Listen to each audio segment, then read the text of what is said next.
Good evening, everybody, and welcome to the BASWA webinar on domestic abuse. It is part of the White Ribbon campaign, and we have an exciting panel from a number of different perspectives joining us this evening. You'll see all of us on the screen, hopefully now.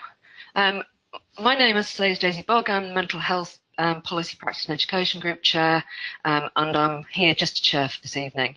We have John Hamill, who is a licensed clinical social worker in private practice in the US. He's an author, a researcher, and is particularly interested in more effective models of treatment for perpetrators. We've got Pete Morgan, a social worker specialising in adult social work, currently a member of the Adult Policy Practice and Education Group, and he will be particularly looking at or interested in safeguarding adults around domestic abuse cases.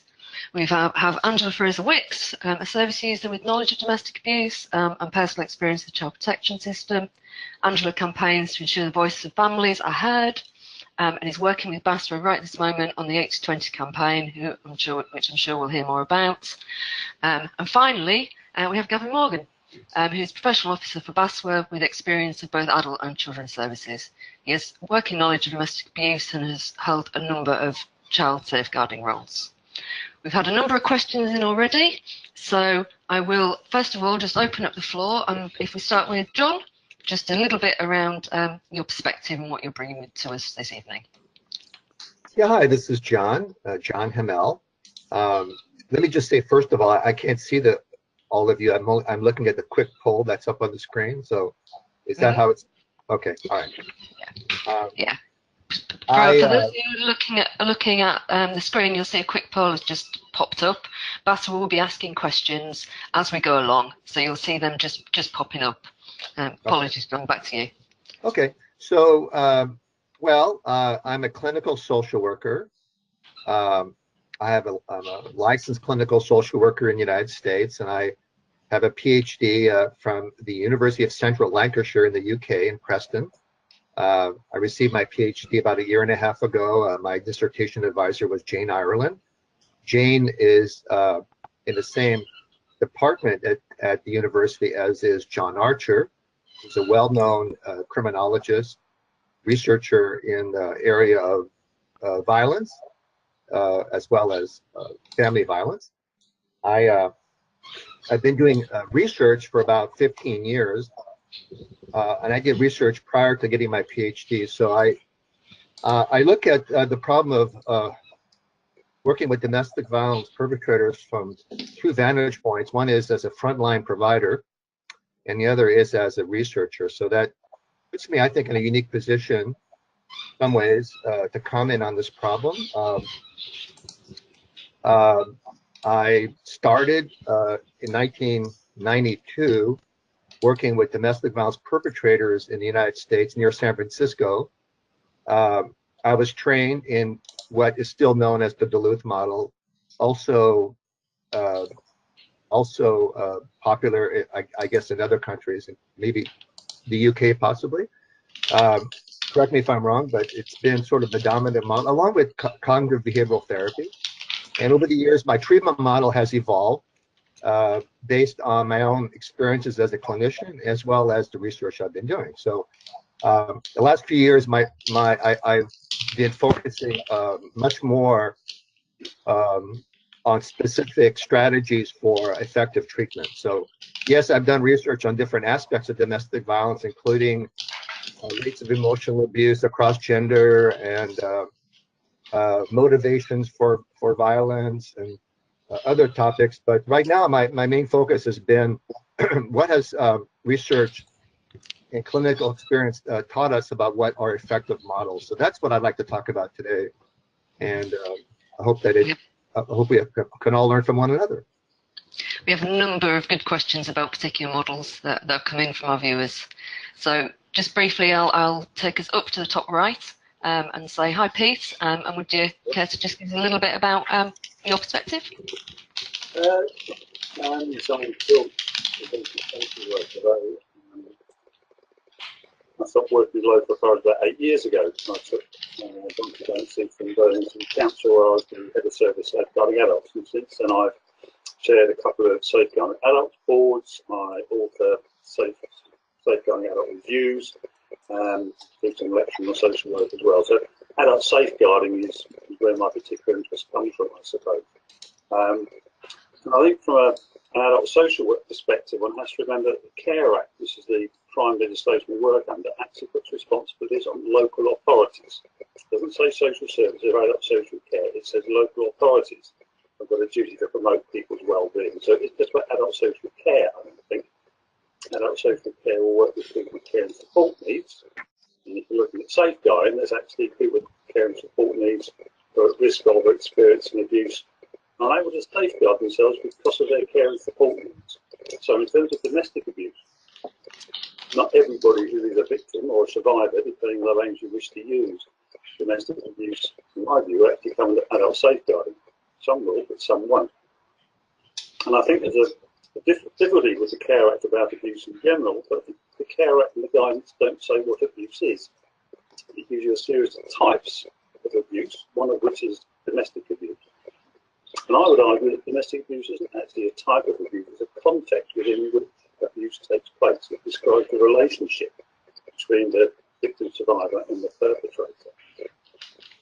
And that, I think, is something we have to remember and realise that because abuse doesn't recognise generational divides, when you're looking at domestic abuse in terms of adults, you may be looking at older adults who are actually being abused by partners over a period of time, you may be looking at older adults who are actually being abused by their children, because most abuse of adults is actually domestic abuse.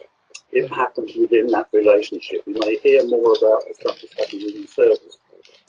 Numerically, that would most probably be a minority, large minority, but a minority nevertheless. So from adult safeguarding point of view, I think we have to look at how services both meet the care and support needs of people while they're still being abused in a domestic violence situation or recovering from it. But actually recognise that we have to work across with other community partnerships, children and family services, community safety partners as well, to actually make sure that the people we're working with, those adults with care and support needs, actually have access to domestic abuse services as well as just being kept within a safeguarding adult social care sort of silo. And the link to that, of course, is the criminal justice system. Absolutely. Abuse is a crime, but if you've actually been abused by your nearest and dearest, you may not want to go down the criminal justice route. You may want the abuse to stop, but you want the relationship to continue. And it's actually trying to tease some of those things out. Recognise that, as I said, abuse goes across generations, so if a child's being abused, it could well be a grandparent being abused. And so adult social care needs to work with a range of partners, it seems to me, to actually have an effective contribution to make to enable the survivors, victims, to actually get the quality of life that they want themselves. Absolutely. Thank you very much, Pete.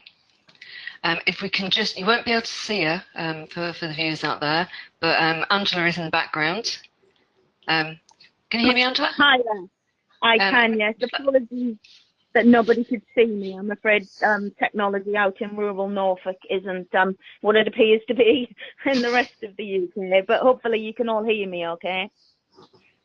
Yep, we can. Yes, Brilliant. I can hear you. Would you like to just briefly sort of set out your perspective for us? I did. Thanks very much. I'm Angela Fraser-Wicks. I lost custody of my eldest two children 14 years ago after quite a lengthy battle with my local authority, predominantly due to domestic violence issues. I grew up in a violent household, so to me, domestic violence was just kind of part of normal life. Wasn't really aware of the impact that it was having on my children. I spent quite a lot of time trying to get help and support and sort of try to be helped out of the situation that I was in, and unfortunately wasn't able to do so.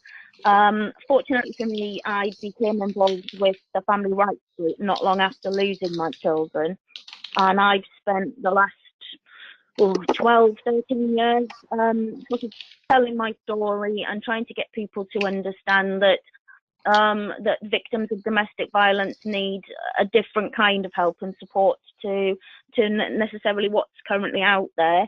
I do DV training for social workers. I also do very important work, which is child protection training for domestic violence workers. because obviously we find that they have a slightly different perspective. If they're not necessarily clued up in the child protection system, they can actually cause more harm than good if they're working with victims. Something that you touched on earlier, which is something that I campaign quite heavily for, is families' voices within the system. And I'm currently in the process of helping several local authorities set up panels or family councils within their local authorities to help design their practice and help to influence practice.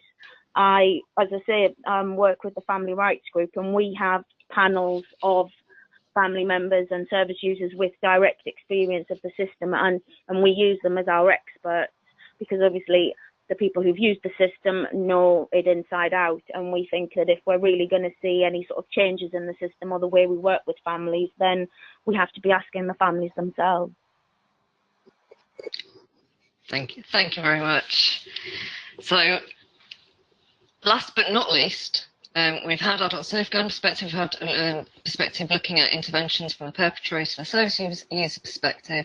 In the other top corner, we have Gavin, who is currently labelled Stephanie, but is actually Gavin.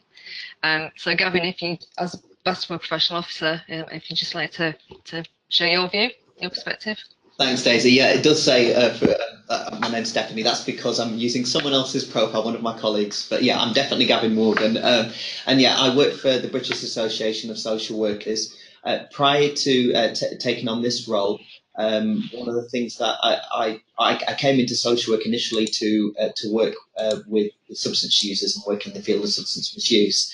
And my original plan was to work with adults. And that was how it began, and I worked in various positions and it began very much with residential treatment, supporting people through a process of residential rehab. And then along the way, I decided to try out some child protection work, but still using that substance misuse specialism. And there was opportunities at that time to bring that specialism into the child protection field, and it was seen as a need. What I increasingly found over time was that substance misuse in itself was, whereas that would be present in a lot of cases, there would often be other issues as well. And domestic abuse was often featured in many of the cases that I dealt with. I worked with a lot of pre-birth cases where I was assessing unborn children, primarily initially where there was a substance misuse issue, but then I would often find that one of the other risks, sometimes the greater risk, was domestic abuse. And I also work with children in the community who were living in a household where domestic abuse was present. So what I had to do was moving from working in the adult field, I had to re-specialise with working with children and identify how domestic abuse was likely to impact on the well-being of a child. Now, the obvious thing that people would often think about is the physical risk. What we increasingly found over time was actually the need to look at the emotional risk. The emotional risk of growing up in that environment where domestic abuse is happening. One of my colleagues used to talk about the environment of fear, which can impact on the development of the child. And it also impacts on the development into adulthood as well. More recently, I've worked in the family courts. And that's included, but working I've worked both in the public law cases where children have been removed by a local authority, where I've sometimes had to do that. And I've also dealt with cases in private law where parents are disputing arrangements for a child. What was a surprise to me when I first entered that field was the number of cases in private law where you're dealing with domestic abuse. Sometimes we're talking about physical abuse, and sometimes where it's not physical, but there's still abusive behaviour going on. We sometimes talk about what we call coercive control, and these can all be damaging for children. And as a social worker assessing the needs and vulnerabilities of children, we have to consider that as well. It can be difficult to evidence at times, and that's something which increasingly we have to look about how we improve training for people and practitioners. But another thing, and I think Pete made reference to this, is about how we work in partnership with professionals from other agencies. I've seen great changes in that, but there's still a bit of a way to go, I think. But what I'm hoping to do is, I think we've got quite a few questions, is perhaps help other people and perhaps learn from each other as to how we can address the needs of children who are affected by domestic abuse in the family home. Thank you very much. So we have a number of questions from our audience tonight. Please feel free to ask further questions as we go along. You'll also see a question box in your browser. So if you want to type in there, and the actual Stephanie will be making sure they get to us. So I'd like to start off with a question that's come through in relation to interventions. Initially I'm going to direct this at John, but everyone else feel free to chip in. And this is actually around motivational interviewing with fathers who are perpetrators of domestic abuse, and any criticisms that it might be in terms of the context, using MI in this context, and particularly fathers, but within the domestic abuse setting. Do you have a view on that, John? Can you rephrase the question? I don't completely understand it. He's asking, or the questioner is asking, whether MI with perpetrators is an effective intervention, or whether it's something else that might work better. Absolutely. As a matter of fact, I would say that current research tells us very conclusively that of all the different models and approaches in working with perpetrators, the one approach that's been the primary approach that's been found to work, and this has been found in random assignment of condition type of methodological rigor types of studies, that it's some kind of motivational interviewing or client-centered approach in which doesn't involve just MI, but involves the whole spectrum of client-centered treatment. Social workers we're taught that you start where the client is, as opposed to where the law is, or where public policy is, or where the politicians are. We start with the client that's in front of us. So motivational interviewing cuts across all theoretical boundaries. How do I know this? Because I've studied it, because I interact with my colleagues who do battery intervention, who have totally different theories than I do. And I've talked to colleagues, for example, who do a Duluth model, totally different perspective from the CBT approach. And yet, some of the people that I work with who I totally disagree on in terms of treatment philosophy do great work. And why do they do great work? Because they actually show that they care about their clients and are able to reach out and connect with them, and it's because they do a motivational interviewing type of counseling, where they really listen to the clients, make the clients feel that they're on their side, they're working with them. Not, of course, in terms of collusion, but in terms of helping them become their better selves and overcome their violence. So yes, from the clinical standpoint as well as research standpoint, motivational interviewing has been found to be very helpful working with perpetrators. So by extension, I would say it's probably going to be just as useful for dads, in terms of, I don't know about parenting, I don't know about research on specifically on MI and parenting, but MI and domestic violence, certainly we found some good things there. Brilliant. I wonder if I could just direct that at you as well, Pete. I mean, with the not the introduction, but with the emphasis on strengths-based approach within the Care Act, we're seeing a lot of our local authorities using MI as a standard approach. Do you think from an adult safeguarding point of view that it's got value in there as well? I guess I wouldn't claim any great knowledge of the method per se. I think the key thing, which is what John was saying, is actually having a person-centered approach to begin with, whichever particular model you use, and remembering and realising that it's not a question of victim perpetrator. The chances are both will actually have care and support needs of some sort or another. And if you're actually going to be doing that work effectively, you've got to be going alongside the perpetrator as well as the victim, survivor, to actually address their needs. Otherwise, behaviour doesn't actually change. And you can see that in terms of sometimes care and support needs are themselves the perpetrator. And what you've got a duty to do is actually protect them, if you like, from the consequence of that. You've got dementia or a learning disability, you can actually behave in a way which is actually abusive. You actually have to work alongside them and work with them and actually see them as having needs in their own right. So I wouldn't claim to have knowledge of MI particularly, but it just seems to be an approach and a way of actually looking at what the social work task is whether it's a victim or a perpetrator, the same task is there, getting alongside, seeing where the care and support needs are, what their desired outcomes are, and actually assisting them to achieve them in a way that is positive all round. That makes sense. So I wouldn't want to answer particularly that MI as such. I wouldn't feel competent to do so. As I said, the guiding drive behind it in terms of the way you look at the people that you're working with, whether victims, whether they're secondary victims, if you like, not being direct victims of the abuse, but having witnesses in some way, is key to acting on the positive outcome.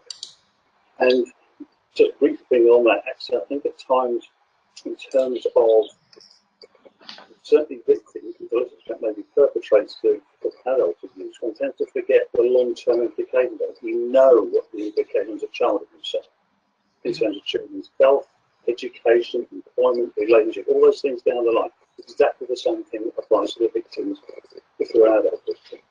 Exactly the same thing will be applying to the perpetrators as well. And we need to get alongside them to actually deal with those issues. Yeah. Before I open this up wider, we've just got a follow-up question around this, and I guess it's really around acknowledging the issue. The question is, does success of using MI, or I guess any intervention really that we're talking about here, depend on them already recognising or acknowledging that they are perpetrators?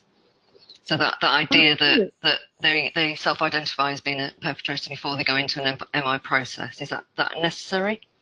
Or can MI be used to gain additional insight and awareness? So I'm directing that back at John again, but if anyone else wants to join in. This is a loaded question, and it's a touchy subject matter. I strongly believe that one of the reasons why our common efforts to reduce domestic violence have been stymied to some extent has been this gross overemphasis on this distinction between perpetrators and victims. Perpetrators and victims come from the same types of families. And individuals who have been arrested for domestic violence typically are guilty of something. Typically they've engaged in some kind of violence, but not always. And sometimes it's in self-defense, and sometimes it's complicated because a lot of domestic violence is mutual. So I think what Pete was saying earlier about the importance of context, I think we should look at domestic violence in terms from a systemic perspective. Yes, of course, there are seriously victimized individuals who need shelter services and who need protection. There are all kinds of gradations in between of individuals where they may have been perpetrators in one relationship, but then are victimized in the next relationship, or in the same relationship, those roles may turn. A person may be a perpetrator some of the time, and then other times engage in escalated mutual violence. So I think that getting a perpetrator to admit that he or she is a perpetrator is tricky until you get to know the individual very well. Now, if you get to know an individual very well and you do a thorough assessment, and let's say you have them in a group for 26 weeks, and over a period of time you get to know them pretty well, and they're continuing to minimize their violence, then of course you challenge them and you help them to overcome those tendencies to avoid responsibility. But I'm just saying that there are other cases.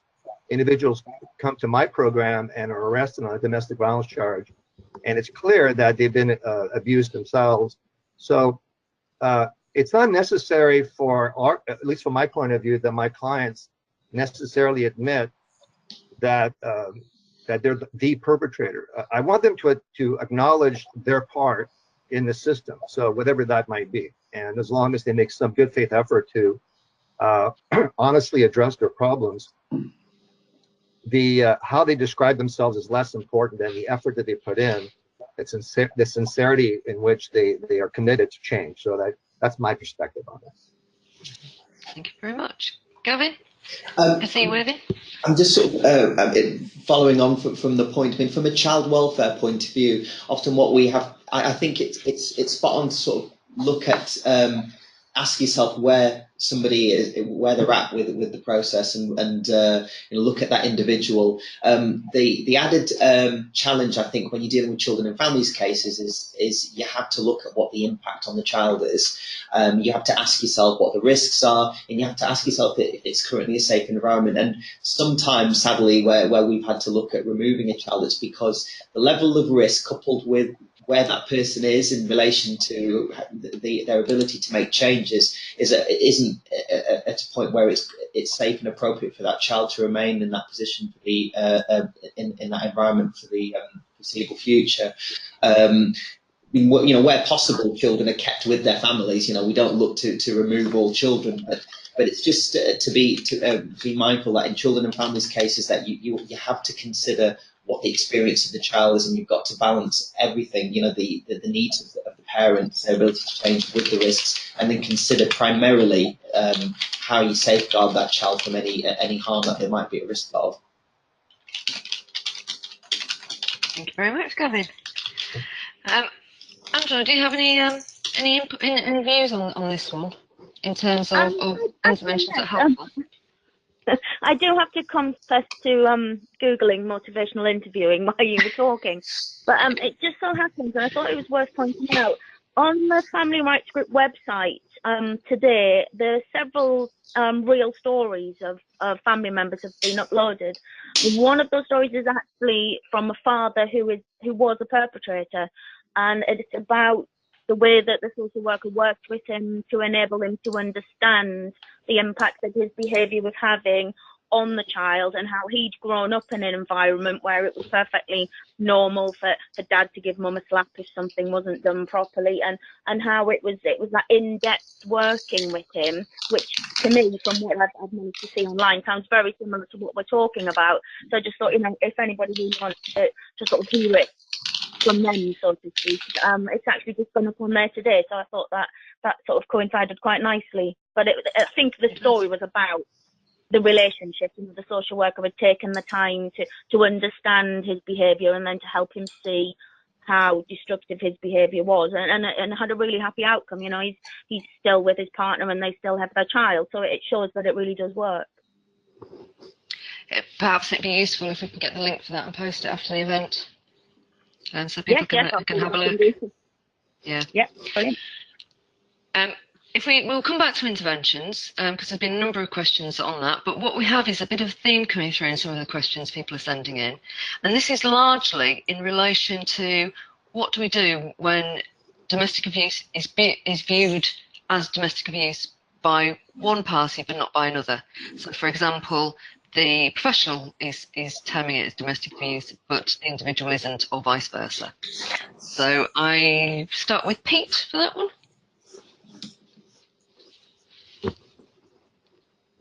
Thanks for that one. Sorry, Pete.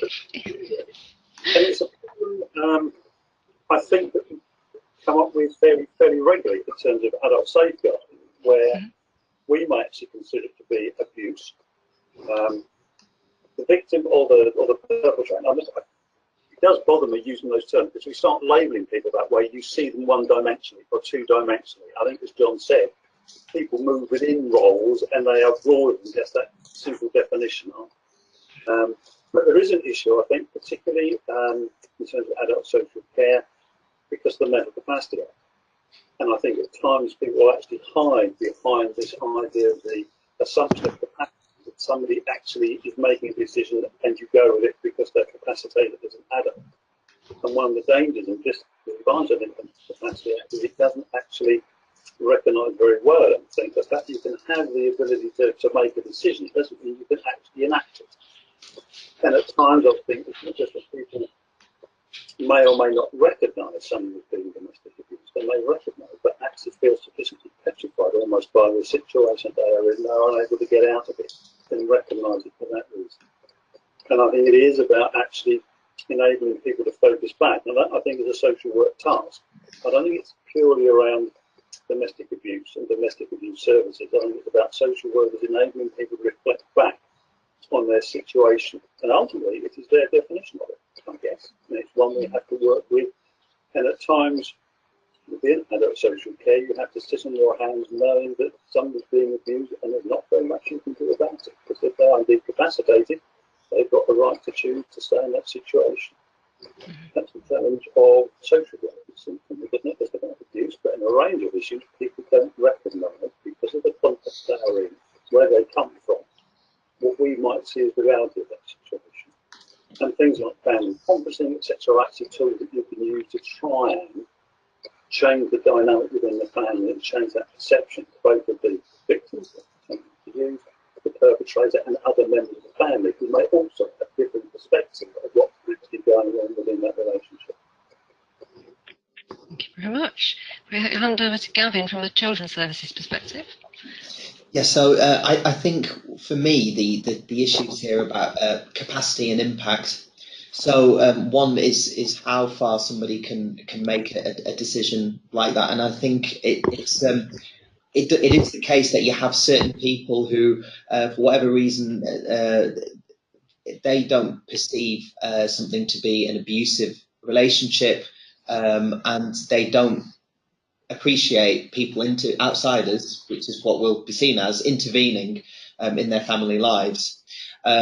What I've done is when I've worked with families where a child's been referred because of a risk of domestic abuse, but I'm being told by parents or being told by sometimes by young people, you know, look, this isn't an issue. You don't need to get involved. What I ask myself is what's the impact on this child or young person? You know, how damaging is it likely to be? Is it a case that they're at risk of significant harm? And if we establish that risk is too high to be able to just to walk away, then we have to insist that we're involved. And that's sometimes where it's different from children's services cases to cases involving adults. I mean, even with adults, you know, there's a capacity issue to consider, but particularly with children, you know, children.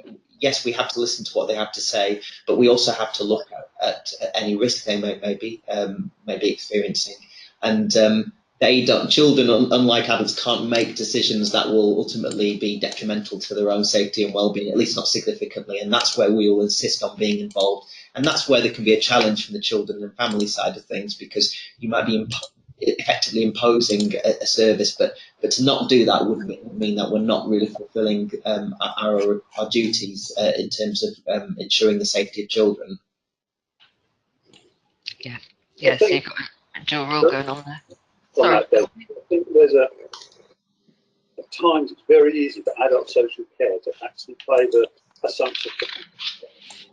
And I think we have to be very careful about actually looking at how we balance risk on one side and benefit on the other. And actually remembering dear old Section 211 of the Code of Practice of the Mental Capacity Act, which actually says if people carry on making unwise decisions, doesn't mean they haven't got capacity, we've got a duty to further investigate the situation. And I think we do have to remember that, particularly in situations of adult abuse or neglect, that the fact that somebody appears to be making a rational decision regularly, if you put that together and have a video rather than a series of just photographs, you might actually say, well, actually, we've got to do some more digging around here, because what the code of practice requires us to do. I think it's very easy at times to actually say, well, adults have got capacity, they've got that right. Remember that capacity can be actually influenced by undue influence and coercion and duress. We've got John and because it is about power, isn't it? At the end of the day, it seems to me it's about power, and that does actually mean that coercion has got to be a strong possibility. Absolutely. John first, and then over to Angela. Let me just add to this discussion that it's really important, again, going back to the client-centered type of approach to, yes, I agree. A lot of these families, there's violence, there's abuse. It's really affecting the children, and people are, you know, reluctant to admit that there's abuse or to define it as abuse. So, to me, it's much more important that we reach out and help clients take responsibility than it is to prove a point or get them to, you know, admit that they're abusive. I think that's really important. So, one of the most useful and the most widely used instrument to measure domestic violence rates in the United States and throughout the world has been the conflict tactics scale, the CTS, which asks about domestic violence in terms of conflict. So with families and with individuals, I tend to frame their problems not in terms of who's abusive and who's not abusive. These are loaded words that turn people off. So I talk about the problem in terms of how are you resolving your conflicts? You know, how are you dealing with stress? And I'll point out to a parent that, you know, when you're yelling at each other, you're demonstrating to the children a way of relating that is likely to be perpetuated. And so it depends on how you define abuse to these families. And if you define it in a way that's less stigmatizing, you know. And it's also important that we all know that there's a difference between different types of domestic violence. I mean, most domestic violence involves lower level grabbing and pushing in the context of an escalated argument, what Michael Johnson calls situational abuse, which is far less impactful on children in the long run than is chronic, you know, abuse that involves, you know, power and control, like Pete was talking about, as well as physical violence. So then we call that battering, right? So we need to know the distinctions between the different types of violence. And lastly, I'll just say that the research is very clear that the most impactful types of family violence is family violence that change children, that involves a serious putting down of the children as human beings. When parents call their children names, or they say and do things that make the children feel like they're not important, probably has a greater impact than most forms of physical aggression, unless excepting perhaps, you know, lethal violence or real serious chronic battering. So so how we define domestic violence is important, but also how we define it for the clients. If we could just quickly go to Angela. Yeah, actually, several things run through with me with what everybody said there. I think the key thing that I brought out from that is something that I feel very strongly about, and it's that defining domestic violence. And I think that comes down, it's a real issue, because for social workers, you know, you have training, you understand what domestic violence is. You can quite often have a victim who genuinely doesn't understand that what they're suffering is domestic violence.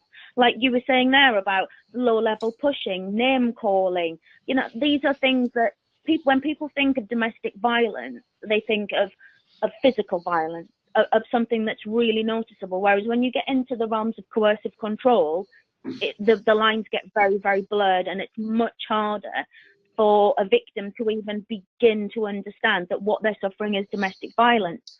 I actually did some training on Monday, and someone asked me this very same point, and I'm sorry, I'm going back to the Family Rights Group website again, but we have discussion boards on there where parents and families who are involved with the system can speak to one another. And even if they don't want to speak to one another, they can read what other people are saying.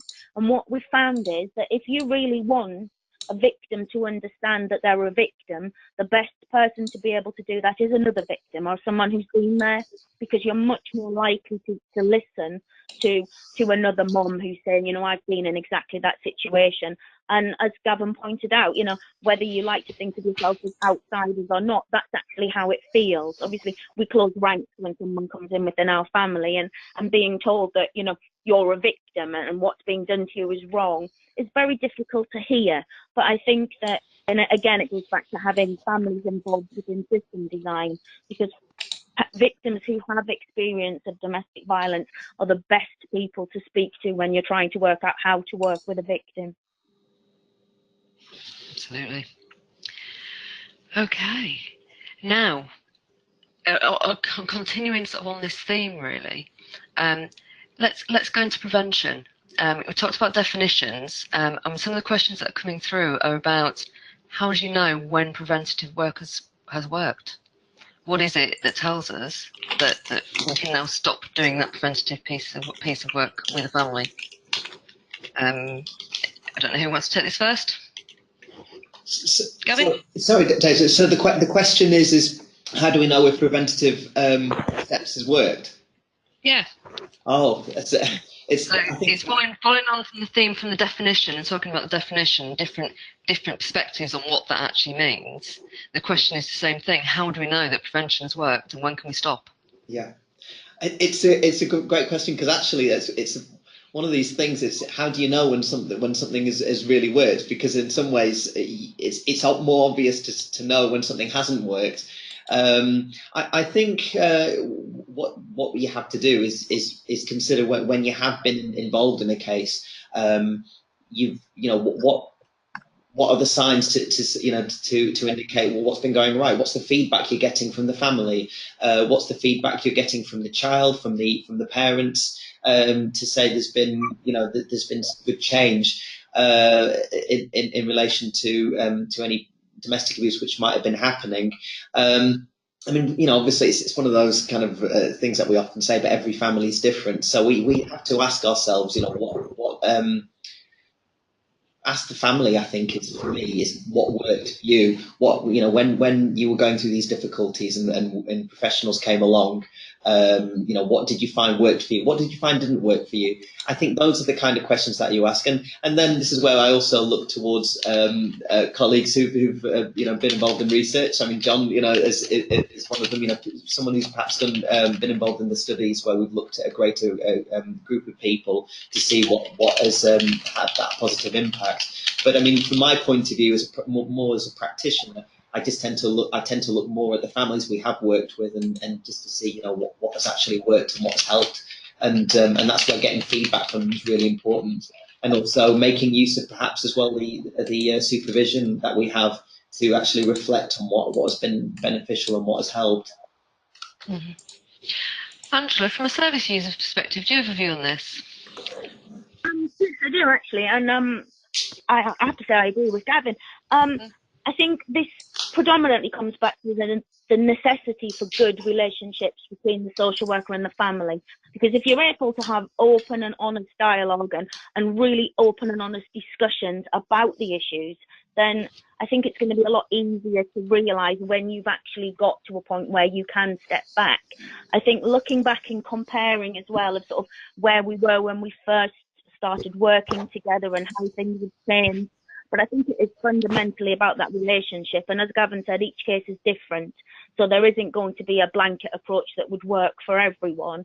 But I think it's about that relationship and just understanding the individual family that you're working with. And I think that when you know they've reached a point where you can step back, and I mean, it doesn't have to be just cut off all contact. It can be done gradually. It can be a case of, well, hang on, we think we're going to step back a little bit and see how we go. It's a very, very difficult thing to judge.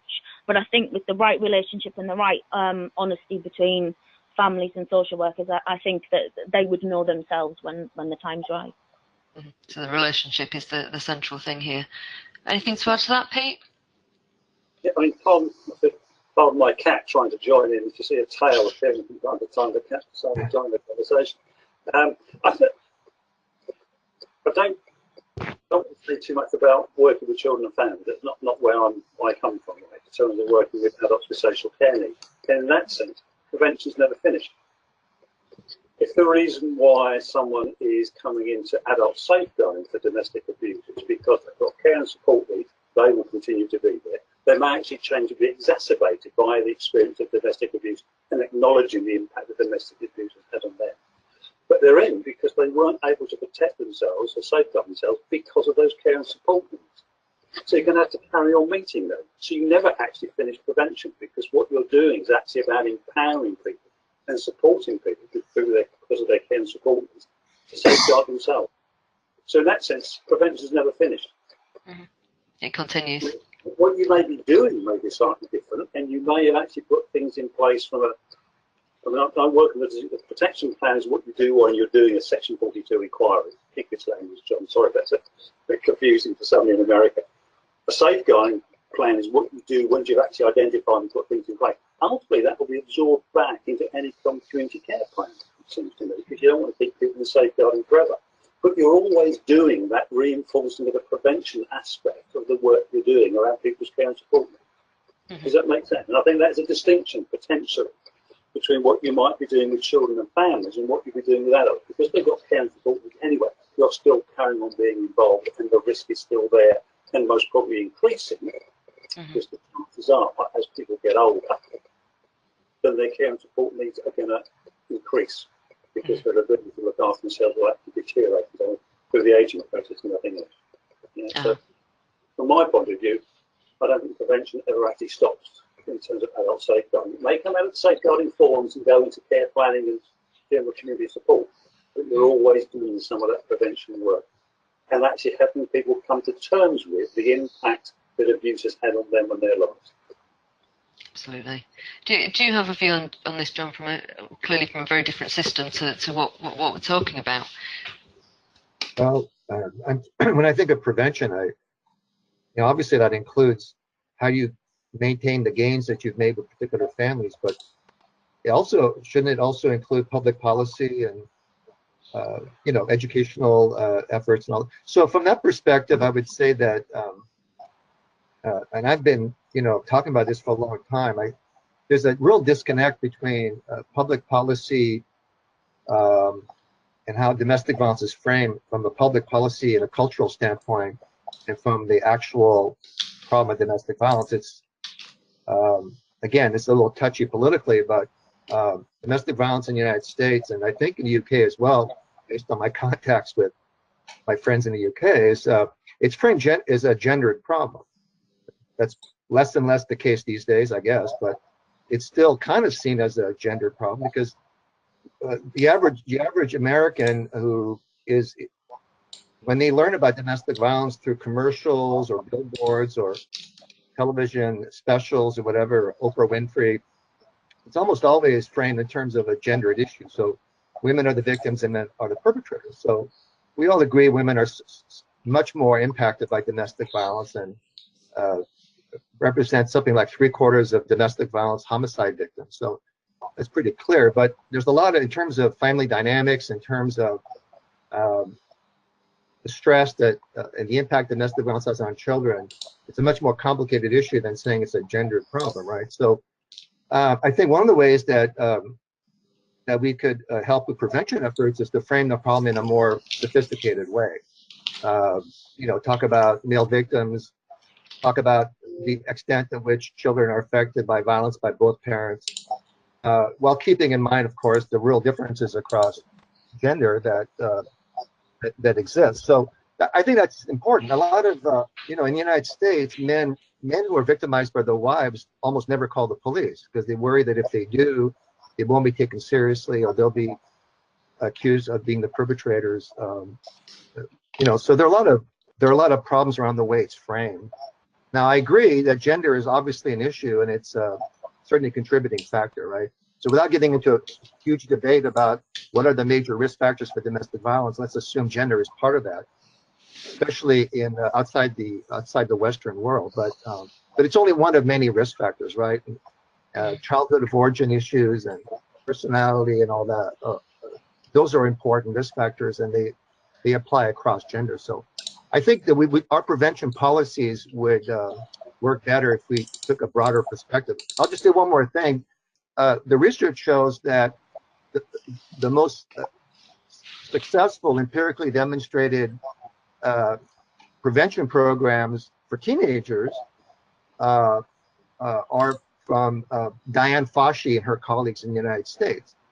Her prevention programs, it's called Safe Dates, that addresses domestic violence in dating relationships among teens, that takes the point of view that I'm suggesting, a broader, gender-inclusive type of approach, where girls and boys are taught about domestic violence. They're taught about how to prevent from being victims, but they're also taught, to the extent that they're having problems with anger and control, that they're also taught to manage their anger better. So it's been, a gender-inclusive perspective seems to be more useful, in my opinion, in terms of prevention overall. Mm-hmm. We have, I know both Gavin and Pete want to come in. We have a couple of comments here. One is around defining abuse as conflict and whether or not that is actually helpful. One is around actually how do you measure prevention if when you're working with families, the family's not cooperating, for example, one parent or the other is hiding or evading in another way. And there's also a supportive question saying absolutely.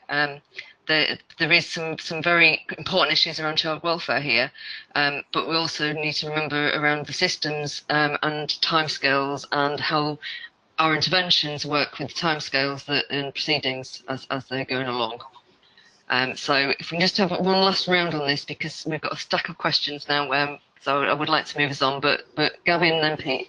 I'll try and be quick then, Daisy. I think it's a difficult one for us to swallow sometimes, but we have to, I suppose, accept it, that domestic abuse exists in our society. It's been here a long time. We're a long way off from getting to that point where we've eliminated. So we have to accept that it's there. We have to accept that some children are deeply, and adults are deeply disturbed and traumatized by it. And there's some children who actually are quite resilient. And I think maybe going back on this point about prevention, it's not always about looking at the abusive relationships. It's about looking again about impact. And I would say if you have a child who, in spite of some of the difficulties at home, are safe enough, are achieving, happy, and go on to achieve in life, that is a sign that things have gone right. It's a sign that we're on the right path. And not all children from domestic abusive households are going to be the most damaged people in society. What we need to do is to try and minimise the impact that domestic abuse has. Yes, acknowledge where it's completely unsafe and a child shouldn't be in that environment, but where it's manageable, we do what we can to make that child more resilient, assist them with good aspirational and experiences in education, in health, and hopefully they see a good future for themselves. Pete? A couple of one, I think there's a generational aspect as well to domestic abuse which doesn't get recognised. We're actually talking about children and families. Well, I'd like to talk about grandparents who get abused by their kids. But indeed, where the refuge is for older women, let alone older men, because they get the name there. So there's a generational perspective, I think, of domestic abuse, which is ignored or not seen. Because I think people talk about domestic abuse, they tend to talk about women, because they tend to be women, with children. But there's also gay men, and there's lesbians, and there's other sexual preferences, etc. Not quite like gender, you know what I mean? But we have to accept that that is there too.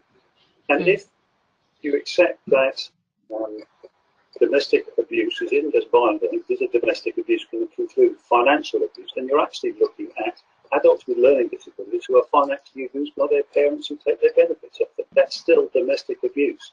It's very easy, I think, to see domestic abuse is a very simple, homogenous group of activities. It's not. It is very broad, and I take you on this point. We actually have to change the societal perspective on that, both public perspective but also social policy perspective, on what it actually amounts to. And it will make it a lot broader. It'll make it a lot harder in some ways to be specific about services and solutions, because it won't be this very simple, homogenous group of people and group of activities we can work with. Thank you very much. Now, I believe we have an audio question. We do. We have Anita. Anita, you on the line? Hello, Anita. Can you hear us? We can hear you very vaguely.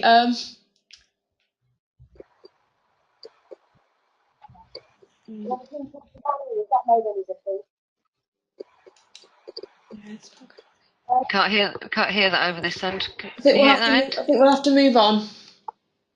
Okay. No. Has she gone? Yes. Okay.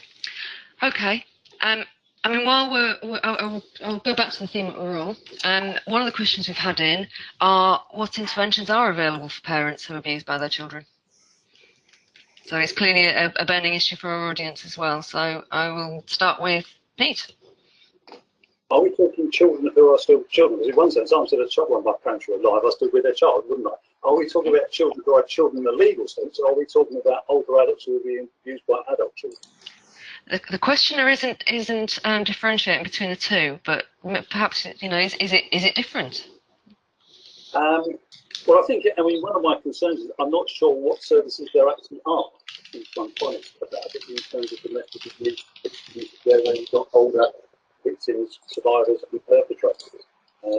There's attempts to actually refer people through to the standard domestic abuse services at times have actually been unsuccessful, that I'm aware of. A little bit removed from direct practice, I think, but I think in terms of the services that are available, I'm not clear what there are. And what we will have is support services around particular service user groups, with mental health, etc. Will provide that element of support, but I don't think there are the specialist domestic abuse services available, not to my knowledge.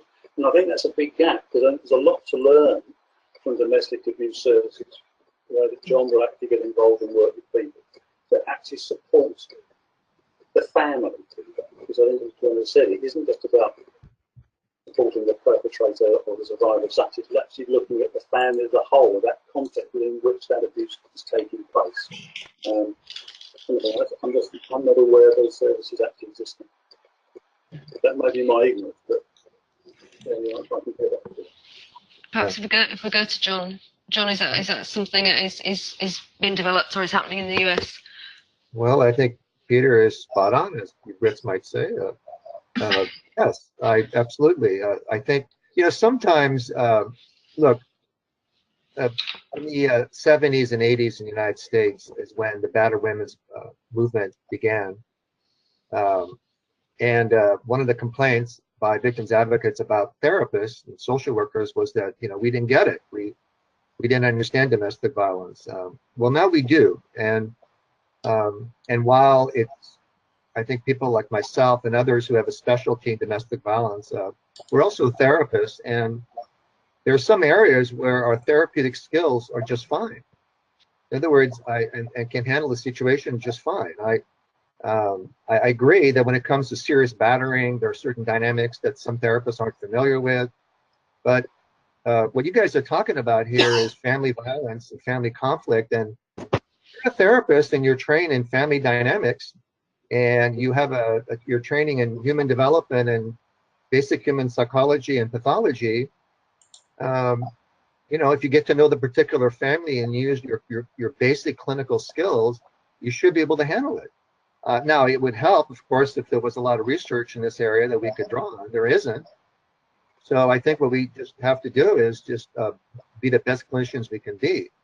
Typically, there's two types of domestic violence. There's true battering, which emerges from an individual's personality, and it's about power and control.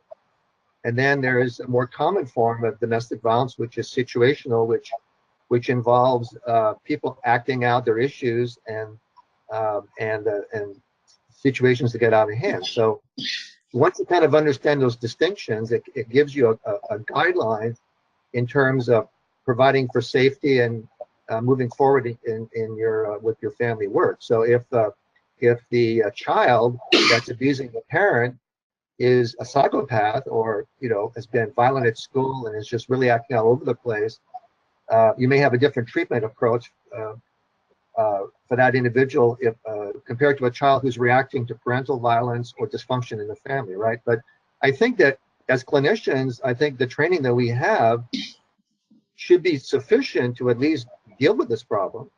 I don't know of any particular research studies that have looked at this and determined any particular type of intervention that is better than any other. But I'm just pointing out that if we just go back through the literature on family therapy and our own clinical experiences, I think we can figure it out, at least in the meanwhile.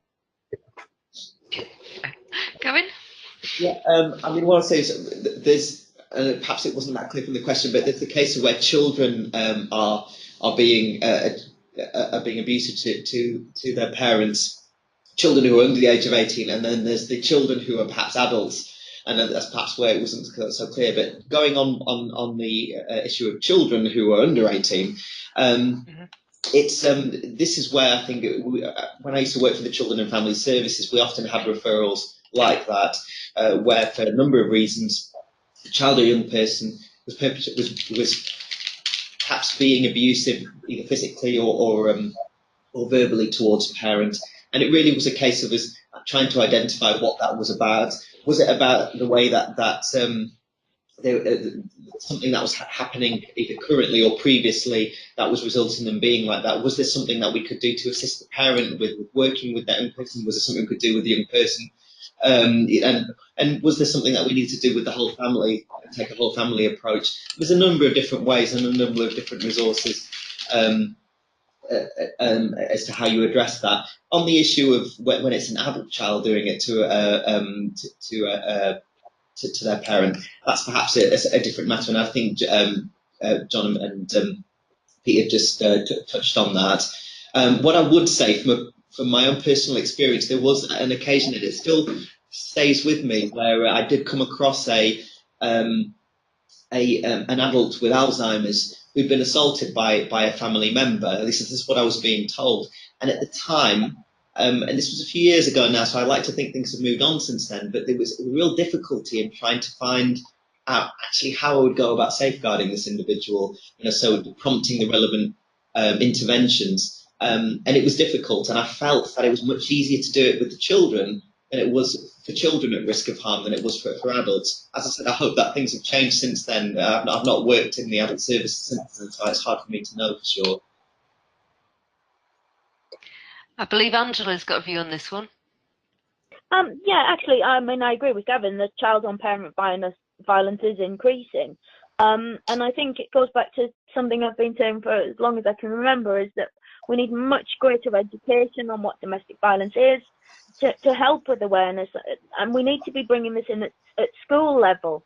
The number of adults you speak to who have absolutely no comprehension of what domestic abuse actually looks like or involves. And I think if we can get in with the schools, and it goes back to the need for all agencies working properly together, because, as I believe it was John who was saying that, violence can be reactionary to something that's happening at home, or it can be much deeper than that. And obviously, if local authorities are then working with schools, then you're able to pick up on these things, and hopefully these children then don't go on to be adult perpetrators if we can identify the problems early on. So I think, yeah, again, it just goes back to greater awareness and greater education on what domestic violence actually is. Mm-hmm. Okay, last comment from Pete. I believe we've got someone else on audio waiting. So, just very quickly, one of the things which I think can be a complicated factor at times is, if you're talking about child abuse of an adult, is the fact you can actually finish up with two different eligibility criteria. So you've actually got a child who can be supported and really supported, but you've actually got a parent with a mild learning disability or a mild mental health issue who doesn't actually hit the threshold for services from adults. Where what you naturally need is to combine children and family service and adult service response back to the family. Because in fact, you get and I've known cases when I was working in child mental health authority with the unkind, where actually the parents were actually turned down from the learning disability service, the eligibility criteria, despite the fact they were being run ragged and physically abused by their children. And actually trying to find a service which would actually cover that was actually highly problematic. Mm-hmm. Fell down the gaps. Yeah. I believe we have another audio question. Shall we have another go? Okay. Hi. Yeah, great. Hi, can you hear me okay? Yeah, we can hear you. Excellent, okay. My question is, we've seen a pattern of families where domestic violence is a feature moving across local authorities to avoid detection of services and any interventions that have been previously proposed. The question is, has consideration been given to a mainstream of models and programmes that can be used which are more mainstream across boundaries to enable a much more quicker access to find out exactly what's gone on with these families and what services can be provided from a picking up point? Does that question make sense? Do you mean in terms of the assessment, or in terms of what? I think what I'm trying to say is we've got we see different services and different programmes of intervention being used in different local authorities, such as we've seen the Freedom Programme being used in certain areas, and then you move across and then you see different programmes being used. And the question is, has there been any consideration to a mainstream programme?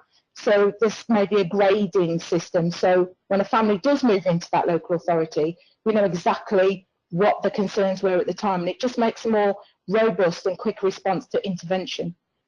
Yeah, so we're talking about standardisation, joint working. Yeah. But yeah. Gavin, do you want to start with that from Children's Services? Yeah, sure. I think this question's quite important. I think we've got to look at partly at the way things are set up in England, and we have a number of different local authorities who have some autonomy as to how they deliver services, which can be a good thing because it's about how you deliver services to your local population. I think one of the ongoing things that we have in social work, though, is about that consistency and about how we ensure joined up services if people, particularly if people move from one authority to another. I think it would be good to have a more kind of unified approach to things, so you can and that multi-agency working is important here. I think that's where we have improved over time. And we are finding that we're much better at communicating between authorities than we were. So to establish what service has somebody received, what worked, what didn't work, and where do we go from here. But this thing about what you might get in one authority versus another, and I think that remains an ongoing challenge. If anyone's got any solutions to that, I think it's an association that we like to hear them. So it remains an ongoing challenge, but would it be a good idea? In an ideal world, wave your magic social work wand. Wave my magic wand. I do like the idea of being able to deliver a localised service based on your local population, and I wouldn't want to say a one-size-fits-all. I think what a joined-up approach. That's what, if I was going to wave magic wand, that's what I'd be looking at. A joined-up approach, so people seamlessly work with one another, no matter where they are in the country. And to ensure that families get a consistent service which follows their journey, not them following our journey as professionals. Absolutely. Pete, magic wand? But like Gary, I like the idea of localised services, and once you do that, it's a bit like safeguarding adult, or SARS comes to that, safeguarding adult review. There's no set way of doing it because it does depend a bit on what you're actually working with and what agencies and systems you've got already in place. So if you're going to have a standardised response, you've got to have a standardised set of services around to actually facilitate and support that response. And that I don't think you're going to get.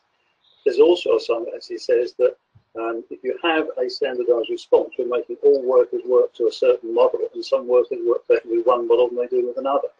And I think one's got to allow some flexibility of that. I think the important thing is that we have some recognised standardised outcomes that we're working towards, and proper information sharing process, and the ability to transfer assessments from one authority to another. The Care Act certainly don't provide assessments can now go with people. Why not be reproduced all the time? But I prefer a more eclectic model, I think, rather than having a standard one. If you have a number of standard models across it, you're still going to have that postcode lottery effect, aren't you? So, I don't think it would be an ideal world, actually, because if it actually functioned, it wouldn't be an ideal world, because there would be a lack of the uniqueness and personalised nature of the social work and the people we're working with. Absolutely. John? Well, can I put in a plug for my organization? I'm part of a group called the Association of Domestic Violence Intervention Programs. It's a worldwide organization of battery intervention providers and mental health professionals who work with perpetrators. We have about 200 members, US, Canada, UK, also several other countries. And on our website, if you go to domesticviolenceintervention.net, domesticviolenceintervention.net, you'll find our website. We have on our website a great deal of research for anyone to read. And one of the research papers that I wanted to point out was put together by 17 research scholars. And it's on creating standards for battery intervention, standards for perpetrator treatment. And so the focus there was on putting together body of research that points to what would be best practices in general.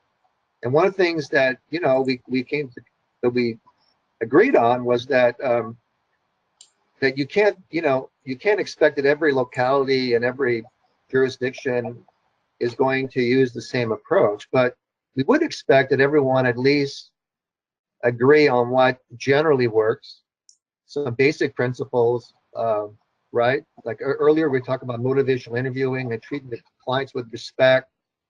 I mean, there are certain risk factors that we know for sure are associated with domestic violence, and they do include poor stress management skills and impulse control problems and difficulties in resolving conflict.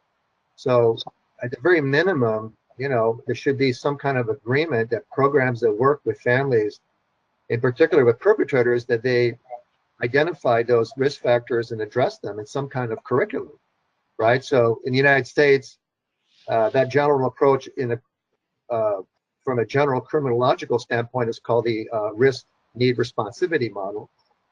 And I think you also are familiar with that in the UK. So a general R&R sort of approach where we agreed to base our interventions on some agreed upon body of research that's updated from time to time. At a very minimum, I think would be in order, right? And beyond that, it's up to each locality, of course, to really, you know, with its own particular population, to find a way to translate that general body of knowledge into something that the local population can benefit from. And that goes along very well, and it's in accordance with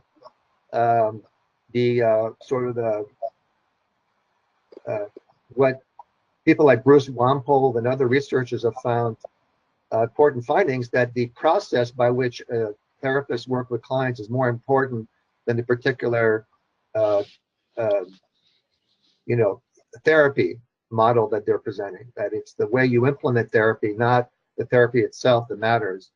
So when you're working with a different type of culture, different, you know, we're working with, say, a gay population, maybe there's a different way you approach them, but you're still using the same basic principles, you know, of showing clients respect, doing a proper assessment, identifying those relevant risk factors and so forth. That's just my point of view on that. So we think on the whole, common assessments might be useful, but the ability to pick from is a better idea than standardisation. I know you're waving, Pete, but can I just go to Angela? So Angela, have you got a view on this in terms of whether programs should be standardised, whether it should be a local need? Yes, I think it's a complex one. One of the things that we constantly hear from families is they don't think they were given a fair chance, or that they could have been given better support. So I think there needs to be an across the board standard of all victims are offered support. You know, because I think we do have a postcode lottery system at the moment where in some local authorities a victim will be given more support than in other local authorities. But I think, like John was saying, it needs to be about the way that the families worked with it, as opposed to an actual standardized system. I know we've done some work where we designed a charter for families working with practitioners, which is called Mutual Expectations. There's links to it on our website, and it is basically about the way that families are worked with. And I think if that's standardized across the board, then it just falls into place, that everything else follows on from that. But I think we do need a standardized system of how victims are worked with, because it can't be a case of, well, if you live in one county, you get loads of help, but if you live in another county, you don't. So I know that local authorities, obviously, they need to be able to work their own area. They know their area best. But I think if every victim has a right to access to certain services, then I can't see that being a bad thing. We have a number of comments coming in from people that are noting that things such as the Freedom Programme are being closed down, and that patchiness, that postcode lottery is actually getting worse, not better. Same for perpetrator programs. That's the experience of the participants tonight. Pete, you were waving before we went to Angela. Two things. picks up a bit on what the last one was there. The first bit is I think that one has to accept that there are cultural aspects to domestic abuse and how one can acceptably work, families can accept things in. So you've got to have that sort of flexibility. And the other bit is that, first of all, quite like to have the agreement to have some services. I'll argue about what the services are afterwards, but at the moment we haven't got the agreement to have the services for these people. They're being cut. Then one of the first services that do get cut, it seems to me, it tends to sit very much in the voluntary sector at times. And I think, first of all, we actually need to have a recognition of the depth of the problem, the issue of domestic abuse, to actually recognise we need to have services in the first place. Because I think at the moment we are in danger of actually walking away from actually recognising that need which is there as a society. Mm-hmm. Thank you very much. Does anybody want to come back in on that before we move on? I'm about to ask you a controversial question, just for a bit of warning. No? Okay. One of the questions we have is: should all domestic abuse cases where there is a child involved lead to care proceedings? I told you it was controversial, and I'm going to go straight to you, Gavin. Yeah. The short answer is no. And the reason is because it comes back to what I was talking about before about impact. And in social work, you've really got to balance out what you do, and what you don't want to be doing is making a situation worse. We acknowledge that domestic abuse can be really damaging. It can be damaging to children. It can be damaging to if we are going to use the term perpetrator. I know we've talked about it before. It can be damaging to them as well as the person they're perpetrating abuse against. But the thing is, care proceedings are something which are a last resort. We initiate them because we feel usually that the risks are so high. We're looking at potentially removing a child from that environment. That in itself can be traumatic. If we do that in all the cases where there's domestic abuse, we risk traumatizing families in a way which isn't going to be helpful to them, and ultimately will be more damage, doing more harm than good. We have to try and engage families first, unless, of course, the risks are so immediate and so high, and that's where we need to look at alternatives and things like care proceedings. Thank you very much. I'm sorry for landing that one on you. What is, going back to interventions, what is a good approach to working with perpetrators? So from each of your perspectives, we've had lots of questions about theory bases and what schools of thought, systemic, CBT, etc. So from your experiences, what have you found works in practice? John? All right, well, I guess I'm going to first start by reiterating what I said earlier, that the research is pretty clear that a client-centered approach seems to work best. Mm-hmm. I want to also add that so we're all familiar with difference between a true experimental design using random assignment to condition, then quasi-experimental designs, and then just people's opinions and clinical experience. So we all agree that if you can show that a particular approach has been found through random assignment to condition and replicated in different populations, the outcomes, those outcomes should, there's positive outcomes, and we want to go with that compared to a model, say, that's only based, whose success is only hearsay or based on clinical impressions, right? So by those standards, a motivational interviewing, and I don't mean that specifically to that particular, I don't mean necessarily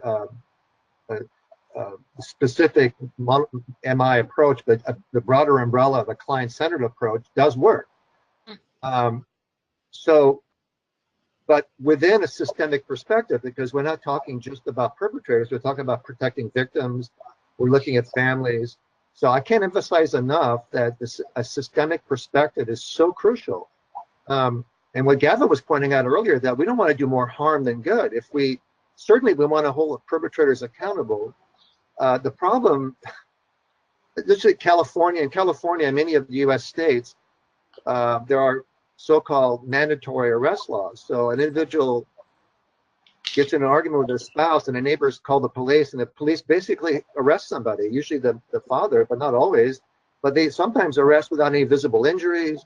Sometimes the victim calls the police and asks for the police to come and mediate their problem, and instead someone is arrested. It's not a good thing, right? So we want to protect victims from true predators. But it seems to me that you only arrest when you have to. That doesn't mean you don't provide services for the family, and it doesn't mean that you don't try to provide incentives for that family to get services. But once they're getting services, having a systemic approach where you basically assign responsibility to all the family members based on their role in the family. So, you know, sometimes you have co-perpetrators. Both mom and dad are perpetrating violence against each other, and maybe sometimes against the children. It's a systemic issue that needs to be addressed systemically. It's a systemic problem. The other type of random assignment to condition research studies that have shown that have demonstrated success in terms of outcome studies has been with couples counseling. So in cases of lower level of violence, not involving, you know, extreme power and control, couples counseling is found to have been very effective. So again, from a systemic perspective, you know, treating clients with respect, identifying the risk factors, working within a systemic perspective, possibly doing couples counseling, all those things have been shown to be helpful. So as opposed to just sending the perpetrator to perpetrator treatment and sending the victim to a shelter and not having the whole family members interact or being seen together, I think is a limitation. Absolutely. Pete? I guess it's a question of combination of things. One is actually about always being outcome focused. What are you actually aiming to achieve? It goes back in some ways to Gavin's point about we're not here to make things worse, or there just this mum before it. What's the point of making somebody make them miserable? Right? And if we do that, isn't just a further example of the state abusing people? The second part of this quote, isn't it? I think it's important to remember. And also to remember, take the point about being person-centered. Professional curiosity is a wonderful thing. And I think it's important that we actually demonstrate professional curiosity by looking beyond the presenting problem, presenting issue, whatever it is. Because it may present as an issue about domestic abuse. It might actually be an issue of substance misuse by the perpetrator to get money out of his mum or whatever. But there are a range of other issues around. And I know I may be talking more about safeguarding adults than domestic abuse with children, whatever. But it is about looking at that, what's behind the presenting issues. Normally, the domestic abuse is actually symptomatic of something other needs being met via the abuse which is taking place. So I think it's a combination of being, yes, systems approach, big outcomes focused, but also that professional curiosity to get behind what you're being asked an issue to deal with. Because quite often fans, I think, will give you an issue to deal with because they'll actually hide what's behind it. Yeah. Yeah. Do you have a view, Gavin? I think everything's covered there. Everything's covered. Can I just remind the audience, we've just got a few minutes left and there's just a few more polls coming out. If you could complete the poll as they come, that would be really helpful. Angela? Yeah. Are you there? I am, yes. From a systems point of view, helpful from your perspective? Yeah, see, I don't have a great deal of experience when it comes to working with perpetrators, but one thing that I wanted to bring up is that we quite often hear across the board that the system focuses very much on mum, and dad's quite often forgotten. It's quite easy for mum to just say, oh, dad's not on the scene, or dad's left, or what have you. And we're really trying to bring this around to doing proper family-centred assessments, because I think if mum and dad are assessed properly right at the very beginning, then any chances of things like domestic violence can be picked up on quite early on. And I think, again, it's key that about relationships, because I think if you can take the time to get to know all of the family members and understand the family dynamic, and obviously it goes down to things like family group conferencing, where you can then get a real true understanding of the family and their culture and the way that that family works, then I think you stand a much better chance of, well, one, being able to identify domestic violence, but two, being able to actually help the family to deal with that and actually find a way through it. So whether we are talking about it in a theoretical sense or in a working together sort of sense, the principle's the same. Yeah. Just for our last 5 minutes, perhaps we could go to each of the panel members. We've had lots of questions on what works, how we work better together, how we work with different family members and the systems and services. What would be your key takeaway point that you'd like people to walk away from this webinar remembering in terms of how we do this better? Pete. I think the key thing, for me, is actually recognising that domestic abuse happens within a relationship, and you need to look at the relationship in the bigger thing, the family context, rather than just looking at the two main protagonists, if you like, in what's perceived as domestic abuse. It's that, and that my old bit about professional curiosity, looking behind what's given to you to work with to see what the underlying causation factors actually are. Yeah. John? Oh, I totally agree with everything that Pete just said. I think, Pete, you put it very well. It's about relationships. I would add one other thing. I think we all need to keep an open mind. I think we need to go beyond the stereotypes. I was mentioning earlier, one of the stereotypes is about domestic violence. It's perpetrated by males on females. It's one stereotype. Another stereotype is that all domestic violence involves serious control and battering, and that's what you see in the movies. But in reality, it's more complex than that. So, yeah. So in addition to what Pete is saying, I would just add, let's keep an open mind. Let's, in my experience, when I've worked with victim organizations and providers who don't have the same, approach that I do, it works best when we try to find common ground by, making a sincere effort to hear one another, so that we can find effective ways to reduce domestic violence, as opposed to, endlessly trying to advance our point of view. So that's really important. Domestic violence,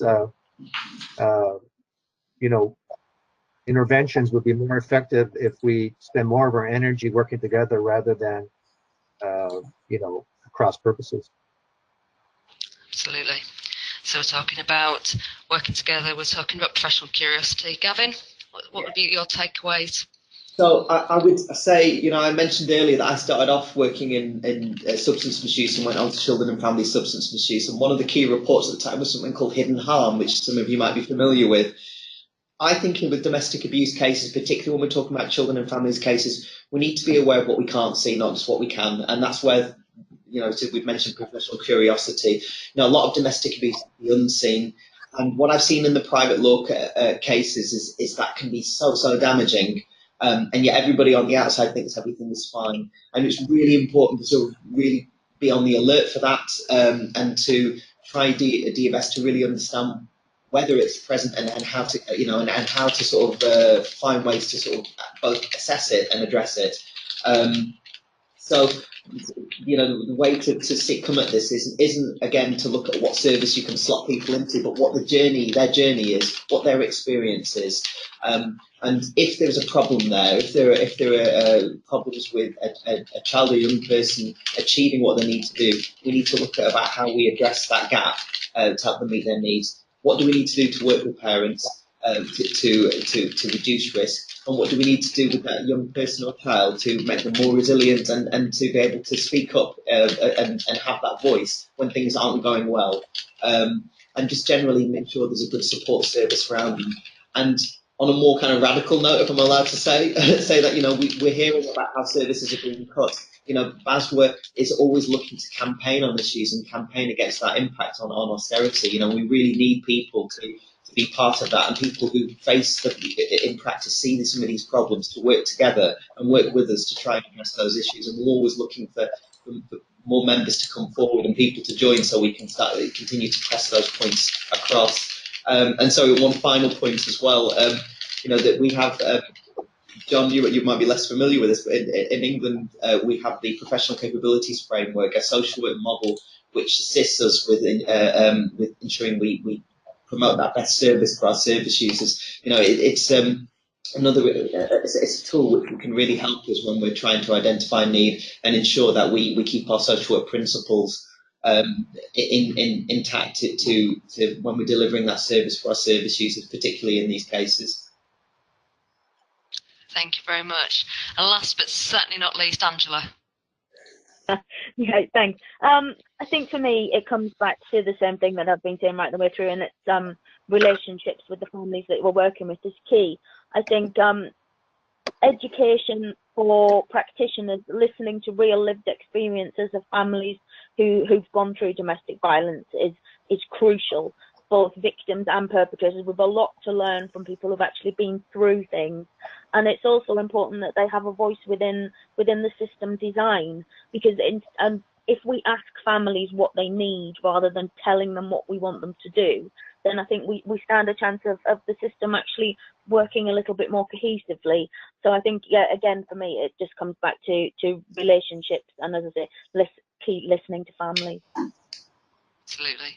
So relationships, curiosity, working together, doing with, all of the things that are central to social work and to the PCF, and to everything that sort of underpins the work that we do. Unfortunately, folks, we've run out of time for tonight. It's an hour and a half gone very, very quickly. So thank you ever so much to John for joining us from the US, where I believe it is daylight. To Pete, to Angela on the end of the line, and to Gavin. Thank you all very much. I'm sure the video recording of this webinar will stay available, and we will make sure that the links that the panelists have talked about will be provided. So it's just down to me to say thank you all very, very much. Thank you for giving up your evenings, and we hope to see you again on another one. Thank you. Bye, everybody. Thank you. Bye, Lina.